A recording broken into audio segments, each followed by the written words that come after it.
Kamakailan naglunsad ang GCash ng GCash Overseas para sa mga OFW or mga Filipino abroad para makapag-register sila or makagawa ng account gamit ang number nila sa ibang bansa.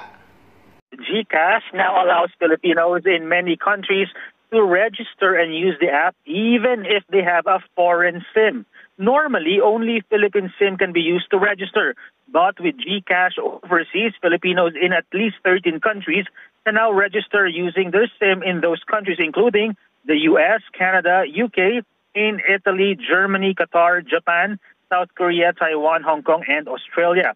Soon, it will be launched in Saudi Arabia, Kuwait, and Singapore. GCash International General Manager Paul Albano said this will help overseas Filipinos who want to send money back home here in the Philippines or even pay bills in the country. Albano added that Filipino tourists can also now use the app in 17 countries with lower foreign exchange rate and zero service fees. It is also now integrated in the national QR code system of South Korea and Malaysia. GCash now plans to expand their services in more countries as they target to tap the OFW sector. Ngunit, ito ang madalas nating natatanggap na reklamo tungkol dito. At sana makarating ito sa GCash at magawa nila ng aksyon. Oo nga't marami ng mga Pilipino or mga OFW ang nakapag-register sa GCash or nakagawa ng account gamit ang number nila sa ibang bansa. Pero ang pangunahin nilang reklamo ay hindi daw ito matransferan kahit GCash to GCash galing sa Pilipinas.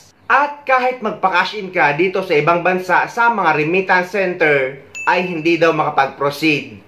Ang rason daw ay kulang sa digit ang mobile number. Dahil kung ang mobile number natin sa ibang bansa ay 11 digits, dito naman sa ibang bansa, lalo na dito sa United Arab Emirates, ay 10 digits lang. Kaya hindi makapag-proceed kapag magka-cash in sa mga remittance center. Kaya yan ang mga problema or madalas na mga reklamo ng mga OFW or mga Pilipino abroad na nakapag-register nga sila sa GCash gamit ang number nila sa ibang bansa pero hindi naman ito malamanan or matransferan. Kayo guys, ano ba ang experience nyo sa GCash Overseas gamit ang number nyo sa ibang bansa? Natransferan nyo ba ito? Kung oo, i-share nyo naman kung ano ang ginawa nyo sa description ng video na ito or sa comment section para ma-share naman natin sa mga kapwa natin OFW.